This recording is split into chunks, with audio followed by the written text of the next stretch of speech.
And on to debate number 2. Ahead of 2023 Karnataka elections, BJP's big outreach to Vokkaliga community in the state. Prime Minister Narendra Modi was in Bengaluru today, where he unveiled a 108-foot-tall bronze statue of Nadaprabhu Kempegowda, an icon of Vokkaligas and Kannadigas, and he's also credited to be the city's founder. The Prime Minister also inaugurated Terminal 2 of the Kempegowda International Airport in Bengaluru and flagged off 2 trains. He also called the statue of prosperity, the Chief Minister saying that the statue has been termed the first and the tallest bronze statue of a founder of a city by the World Book of Records. 108 feet की प्रतिमा के अनावरण और उनके जलाभिषेक का भी अवसर मिला। नाड़ प्रभु केम्पेगौड़ा की ये विशाल प्रतिमा हमें भविष्य के बेंगलुरु, भविष्य के भारत के लिए निरंतर समर्पित भाव से मेहनत करने की प्रेरणा देगी। साथियों, आज पूरी दुनिया में भारत की पहचान स्टार्टअप के लिए है और भारत की इस पहचान को सशक्त करने में बहुत बड़ी भूमिका हमारे बेंगलुरु की है। इसलिए बेंगलुरु एक स्टार्टअप स्पिरिट का प्रतिनिधित्व करता है। यही स्टार्टअप स्पिरिट आज दुनिया में भारत को एक अलग लीग में खड़ा करती है। Now here's why the Vokkaliga matrix matters. For the BJP, the saffron party which has struggled to attract the community and is known to have so far supported the Congress and the JDS. Vokkaligas in South Karnataka are the second most dominant community in the state after Lingayats. They constitute the event. We have given more than 2,000 acres for commercial exploitation. Airport would have built it. Why you needed government money? Why is the chief secretary sitting quiet? Who is the airport authority chairman? It is the Karnataka government. We are the chairman, we are running the show. They would have built it. Why you took? There was no need. There was no need of becoming. Now they feel that it is a party work. Let them do anything. ಬಿಜೆಪಿಯ ಒಂದು ನಿಯೋಜಿತ ಕಾರ್ಯಕ್ರಮ, ಅದಕ್ಕೇನು ಹೆಚ್ಚಿನ ಮಹತ್ವ ಕೊಡಲಿಕ್ಕೆ ಹೋಗೋದಿಲ್ಲ. ಕೆಂಪೇಗೌಡರಿಗೆ ನಾವು ಯಾವತ್ತು ಗೌರವ ಕೊಡ್ತೀವಿ? ಯಾವ ಕೆಂಪೇಗೌಡರು ಬೆಂಗಳೂರು ನಗರದ ಒಂದು ನಿರ್ಮಾಣಕ್ಕೆ ಕೈ ಹಾಕಿ ಆ ಶುಭ ಮುಹೂರ್ತದಲ್ಲಿ ಬೆಂಗಳೂರು ನಗರ ಇಷ್ಟು ದೊಡ್ಡ ಮಟ್ಟದಲ್ಲಿ ಬೆಳೆದಿದೆ. ಇವತ್ತು ನಿರುದ್ಯೋಗಿಗಳ ಸಂಖ್ಯೆ ಜಾಸ್ತಿ ಇದೆ. ಬೆಂಗಳೂರಿನಲ್ಲಿ 2 ರಾಷ್ಟ್ರೀಯ ಪಕ್ಷಗಳ ಆಡಳಿತದಲ್ಲಿ ಹಲವಾರು ರೀತಿಯ ಅನಾಹುತಗಳನ್ನು ಮಾಡಿದ್ದಾರೆ ಈ ಬೆಂಗಳೂರು ನಗರದಲ್ಲಿ. ಅದನ್ನು ಸರಿಪಡಿಸ್ತಕ್ಕಂಥದ್ರ ಮುಖಾಂತರ ನಿಜವಾದ ಕೆಂಪೇಗೌಡರಿಗೆ ಗೌರವ ಸಲ್ಲಿಸಬೇಕಾದಂಥದ್ದು ನಮ್ಮೆಲ್ಲರ ಕರ್ತವ್ಯ. ಅದು ನನ್ನ ಭಾವನೆ. ಬಿಜೆಪಿಯವರು ಈಗ ಏನು ಸ್ಟ್ಯಾಚ್ಯೂ ಪ್ರತಿಷ್ಠಾಪನೆ ಮಾಡಿ ನರೇಂದ್ರ ಮೋದಿ ಕರ್ಕೊಂಬಂದು ಇನಾಗ್ರೇಷನ್ ಮಾಡಿಸಿದ ತಕ್ಷಣ ಒಕ್ಕಲಿಗ ಸಮಾಜ ಆಗಲಿ ಕನ್ನಡಿಗರಾಗಲಿ ಅವರಿಂದ ಹೋಗ್ತಾರೆ ಅಂತಕ್ಕಂಥ ಭ್ರಮೆ ಅವ್ರಿಗಿದ್ರೆ ಆ ಭ್ರಮೆಯಿಂದ ಜನವೇ ಹೊರಗೆ ತರ್ತಾರೆ ಅವ್ರನ್ನ. However, the state government was quick to counter the JDS's claim, saying that all senior leaders were extended an invite by the Chief Minister. This is something people's statue and people's city, and we are not trying to politicize. We have invited all the leaders, all the ex-CM and ex-PM was personally invited by... So you're saying Mr. Deve Gowda was invited? Yes, by our Honorable Chief Minister Sri Basuraj Bommai. All the ex-CMs were invited and the ex-PM was also invited for the unveiling of statue. You're watching the News Hour at 10, debate number 2 on Times Now, Super Prime Time. And for more on this, I'm joined by our guest tonight. With us is Anand Gurumurthy, state spokesperson of the BJP. We have with us Rahul Ishwar, activist. Brajesh Kalapa, senior advocate, is joining us from Bengaluru. Tanveer Ahmed is the national spokesperson of the JDS. Dr. Suman C. Raman is a political analyst joining us on the broadcast. I'm going to start with the spokesperson of the BJP, Mr. Anand Gurumurthy. The JDS alleging that, in fact, invites were not extended to former Prime Minister and senior Vokkaliga leader H.T. Deve Gowda. How does the BJP respond to that? See, invites were not given, invites were not taken. All these are, allegations which they come and tell on TV. Okay, there is a protocol in Karnataka, and they would have definitely done that. If these people are, complaining on TV, they should, call the protocol officer and ask that. Why should they complain on all these matters on TV? Because see, as a Kannadiga, the government's responsibility to organize the event, sir. Respects PM Deve Gowda Ji. He's an ex-PM, and we respect him. Okay, and there's no way this would have happened. Okay, and I think this is a false allegation or something, which... no, but it is the government's responsibility to ensure this, isn't it, Mr. Gurumurthy? But in any case, let me put that question across to Tanveer Ahmed. In the past... Yeah, Tanveer Ahmed, you're leveling a false allegation because earlier also we had seen Minister Ashwath Narayan, who's a senior leader of the BJP, saying that this is a false charge. But at the end of the day, it's about the battle for the Vocaliga vote. And that's why we are seeing this heated battle take place even on an event which would ordinarily have been a moment of pride for all citizens of Bengaluru, irrespective of whether they are Vocaligas or not. Tanveer Ahmed. Pride for every Bangalorean, every Kannadiga. Absolutely, Mr. Gurumurthy. Actually, Mr. Gurumurthy, can I answer, please? Yes, please. All right. Actually, regarding the statue, it is a very welcoming move. Very welcoming move because Nadaprabhu Kempegowda is the one who has really built Bangalore. The Kempegowda, the one who ensured that Bangalore is going to get 1,000 lakes, somebody who sold those lakes to land mafia is BJP. Today they are really talking about Nadaprabhu Kempegowda. They have destroyed Bangalore in terms of infrastructure, in terms of business. The man who constructed Akipet, Jolarpet, Ragipet, Ballepet for the traders, they are charging 40% commission. Now they are really coming here and talking about Nadaprabhu Kempegowda is absolutely a shameless statement to really make. But regarding an invitation, I think, rather than having a BJP spokesperson coming here and taking claims that they have sent an invitation to Deve Gowda Ji, let the protocol officer and the chief secretary, let them come and tell. Okay. Let the chief minister come. So you're saying it's incumbent on the government. Spokesperson would not know about any information. All right. However, I have information from Deve Gowda Ji's office that no invitation was extended. Here that I can quote of the government actually giving funds or lands for the construction of a statue, and that is not something that has not happened in Congress regimes in the past either. So why is there even a debate surrounding that? Yeah, I think it's also got to do with the cost involved. Normally, statues do not cost so many crores of rupees in the normal, situation. But this is a huge statue. And also this penchant for, having these massive structures as a means of honoring these great people. I am sure, the great person that Kempegowda was, he would have loved to see the city he founded having great infrastructure, rather than a big statue of himself. But somehow for us, it has become that if we want to honor somebody's memory, we build a big statue and forget about what they said or what they strived for. So I think that this is pure and simple politics at play here.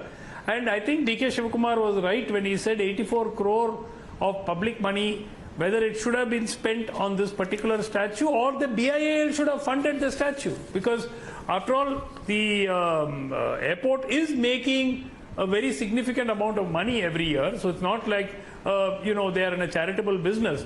So therefore, having received so many concessions from the government, including 2,000 acres of land, which Mr. Shivakumar says was given at 6 lakhs an acre, I think it's only fair to raise this question of whether the airport itself should have used its own money. Incidentally, Sumansi Rama, there was an example. In 2019, there was a row that broke out in the state of Karnataka over a 114-foot statue of Jesus Christ, with the ruling BJP had been terming it as an appeasement policy, and the state government seeking a report from authorities on the status of the land earmarked for the project. According to the state revenue minister that I'm reading out from a print report from 17 December 2019, R. Ashoka said the land purchased for constructing the statue is not owned by Shiv Kumar, and it is a government Gomala land or pasture land used for community use. So this is not something that hasn't happened before. See. that is one thing which you have. Suman Siraman, I want Suman Siraman to respond. Whether it has happened before or not. Sorry. No, 1 second. This is not a question of whether there is a precedence or whether it is legal or illegal. It is about the political significance of this. This is being done to cultivate the Vokkaliga vote bank clearly, and the parties are making an unabashed bid for grabbing the vote share. So caste in one case, religion in another case, all are treated as vote banks in this country, sir. That's the reality of Indian politics. But Rahul Ishwar's hand is going up. Rahul Ishwar, I want you to respond to the charge of Suman Siraman that this is given to a private company for development and therefore the government should not have spent its funds. That's the point he's making. Please respond to him. Madhavji, 2 points. One, let us be intellectually and politically honest about this. Yes, statues do have a political subtext, but more importantly, they are cultural celebration. And a person like Kempegowda, Nadaprabhu Kempegowda, who's a father of Bengaluru and who is the founder of one of the great dynasties and a pan-South Indian figure in fact. So he should be revered and celebrated. Similarly, earlier Sri DK Shivakumar gave for a 114 feet tall Christ statue. That should also be welcome. But condoning this Jesus Christ statue as something secular and Kempegowda and nitpicking on it is unfortunate. See, the technicalities apart, we should celebrate our heroes because they will encourage tourism, they will rekindle an interest in culture and civilization. This is a celebration of our history and heritage. So we should see it as that angle rather than merely criticizing Modi government or BJP government for anything they does. Kempegowda is a unifying figure. He is a figure everyone respects, Vokkaligas and non-Vokkaligas too. So rather than celebrating the movement being a solemn movement, nitpicking and creating a controversy is unfortunate and unnecessary. Right. Let me bring in Brajesh Kalapa now. Brajesh Kalapa, what's actually going on? You have the BJP, you have the JDS, you have the Congress. There's all sorts of allegations that are flying thick and fast. But ultimately, we are 7 months away from the Karnataka Assembly elections. And as someone who was with the Congress, but today is neither with the BJP or the Congress or the JDS, do you see this as merely vote bank politics and the pitched battle that is being fought for the old Mysore region, which the BJP, very desperately wants to make an entry into if it has to form a government on its own, and is the bastion which Deve Gowda and DK Shivakumar want to protect? I think it's a combination of all the factors which you mentioned now, Madhav. First is that whether Nadaprabhu Kempegowda was in fact a Vokkaliga is not written in stone. Nobody, it's merely conjecture that Nadaprabhu Kempegowda actually belonged to one community or another community. But largely, what is he known for? He is known for founding the city of Bengaluru and for creating the infrastructure, like Tanveer just pointed out, for creating the markets, for creating the Kempambudi lake, for creating several other lakes, and for creating an atmosphere which has today grown into this extraordinary metropolis, which is now called Bengaluru. Now, today, at this stage in the Bengaluru history, Bengaluru is at its nadir. This is the lowest point that Bengaluru could ever face. Every day there are deaths, and deaths owing to potholes. You've read the articles about flooding. Several homes have been flooded. Now, whether the Rajakaluways are able to carry the water, no. The traffic situation is abysmal. It's so pathetic. At this stage, for political parties to say, look, Kempegowda is we are creating a statue of Kempegowda. Therefore, I think you should consider us for a vote. I think is really socking the voters in the face. Because ultimately, what does the voter want? If he wants the ideals of Kempegowda to be carried forward, that Kempegowda was a founder and a city creator. What has Bengaluru today become? Bengaluru has become, a really sad city, really sad on every front. Whether in regard to parking woes, whether in regard to traffic, on every account. The city has, the administrators of the city have failed its citizens, and at this stage, for political parties to try to, get the best out of Kempegowda and to squeeze out Kempegowda, I think is really pathetic. I think that's very, very well articulated, Brajesh Kalapa, because I think somewhere or the other, the common citizen, I think, will connect with what you're saying today. Because this sordid politics and the unfortunate politics over the legacy of Kempegowda that is being fought, unfortunately, does not reflect in our governance. It has not reflected in the governance of the Congress or the JDS in the past, and neither has the BJP, which has actually made promises to urban voters many a time, Mr. Anand Gurumurthy. People are dying on the potholes of Bengaluru. There has been more than one death that has been reported. Yet, the government has failed to provide the infrastructure. Successive governments have, but your government is the one in power at the moment and is accountable to the people. Instead of doing politics over Kempegowda, why not provide better governance and basic infrastructure at least? Basically, I want to start with whatever was delivered today, the Vande Bharat Express and then the airport and many other things that Prime Minister spoke about today were all, people were asking for these things from a very long time. Okay, it's not just, a statue was inaugurated. He's an icon. Yeah, he's an icon beyond imagination during 16th century with such a vision. So he's an icon and his statue is part of whatever we did today. So this is all delivered not in one day. It has a history. They have been working on this for many years and today it was delivered to the people of Bengaluru. And that is also something which you have to add. And then about the potholes and other things, see, this year the rains were bad, everybody knows about it. And last year too, we had bad rains. And because of that, many of the roads which were done 3-4 years ago have had problems. And one by one, things are getting fixed. In a few months, everything will be fixed. And that's what we had promised. Why can't we plan have for it, sir, in deadlines to the officers. Whether it is Mumbai, whether it is Delhi, whether it is Bangalore, why does every city, why does the planning not take place before the rainy season? Why can you not ensure that there's adequate sewage, that there's adequate drainage, that people don't fall into drains, don't fall into potholes? Why can't that planning happen? This is a very important question with respect to governance and administration, which is being addressed only by BJP, because we are digitalizing many things. Not just, no, digitalization will not help build roads, unfortunately. It is something with respect to collecting data from the field and then, planning things, which was not happening. In the past, it was not happening. Now it is happening in parallel, and we are also fixing the past mistakes done by many others. I want Tanveer to respond to that. Tanveer, is it happening? Is the track record of the BJP really very different from other political parties? Isn't it a fact that the JDS, Congress and BJP have all failed the citizens of Bengaluru?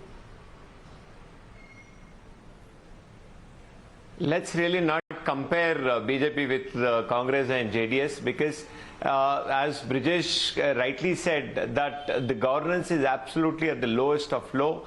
Every officer who has to really take a seat is being charged. Recently, an officer died out of heart attack because he had paid a large amount of money.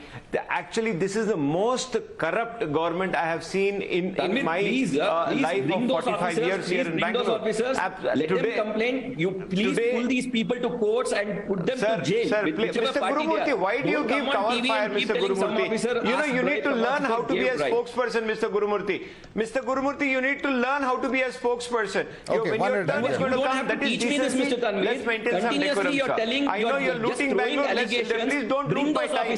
You're looting Karnataka. Don't loot my time. You're looting Karnataka to fund Gujarat and Himachal election. You are looting Karnataka to fund Gujarat and Himachal election. Please don't loot my time. Why do you people come on TV and just blabber things? Okay, let me bring in percentage.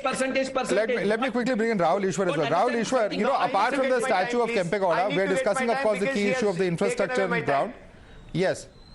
Okay, quickly make your point, Tanveer.